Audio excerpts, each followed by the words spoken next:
The work-life balance theory is covered in our textbooks in Chapter 7, and I begin my paper by discussing briefly the origin and evolution of this theory.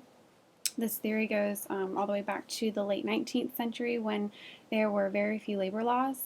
It was common for workers not to receive a day off during the week, for resting and spending time with their families. So when they grew tired of this, they demanded better treatment, more reasonable work schedules. They wanted to prove that they could get just as much work done in a 5-day work week as a 7-day, and they did just that.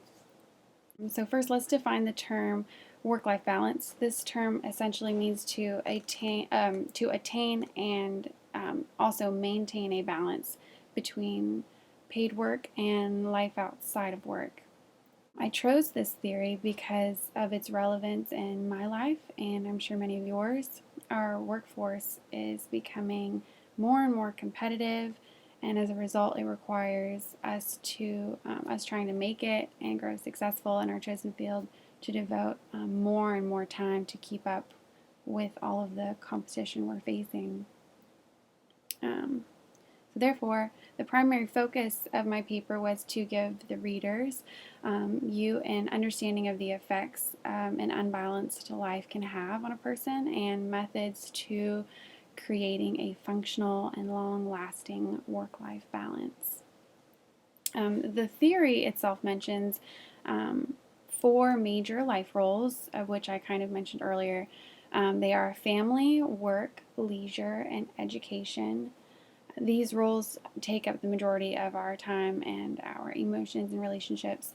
Not surprisingly, stress is one of the main consequences lacking a work-life balance. And another statistic from APA, 51% of employees said they were less productive at work as a result of stress. The overwhelming demands from work and personal life can be stress causing, and the over involvement or lack of involvement in either one of these can cause stress as well. This is because it can carry over to negatively impact the other life roles. For example, having to stay many late nights at work can create friction in the relationship with your husband or wife because of your lack of involvement at home. In other words, when we stretch ourselves too thin, we will feel burnt out. And when we feel burnt out, we tend to cut corners and become lazier in our relationships and how we conduct our work.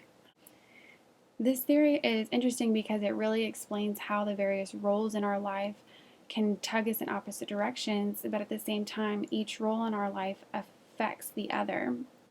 This leads me to discuss some of the benefits of implementing the work-life balance. Some of the benefits can be a happier and more content self, stronger and healthier family and personal relationships, a better understanding of your priorities. It could lead to more success and focus at work. Even physical health can be attributed to the decrease in stress from having a balanced life. The first thing to initiate a work-life balance is to decide what you value and to what degree. And this doesn't mean like you choose family comes first, then work, etc. This is more specific and will need to be reassessed frequently on a case-by-case basis. For example,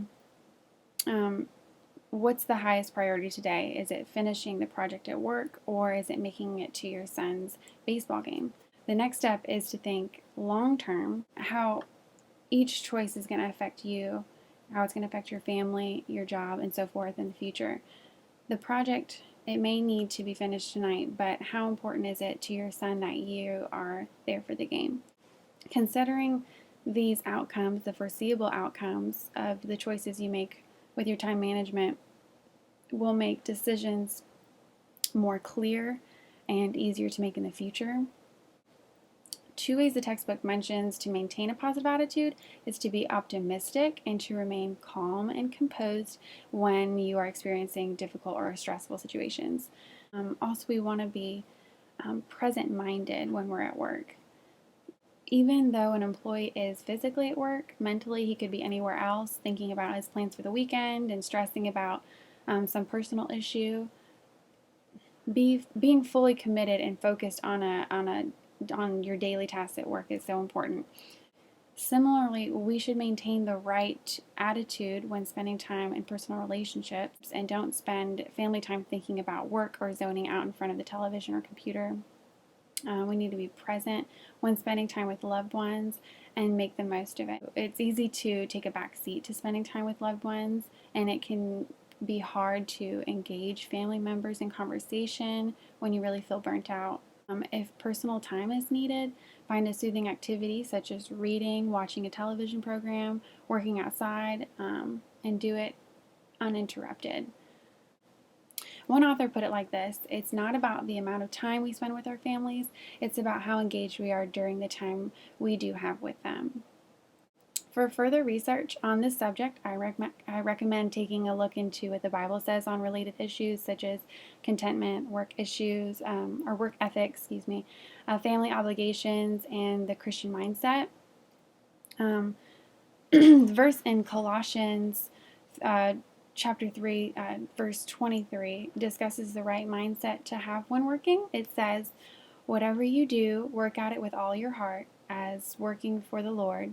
And this relates back to what I said earlier: in everything we do, we should give a full effort and be passionate about it. In regards to the Christian mindset and the state of our hearts, verse 12 through 15 in the same chapter gives a good depiction of this, saying, "Clothe yourself with compassion, kindness, humility, gentleness, and patience.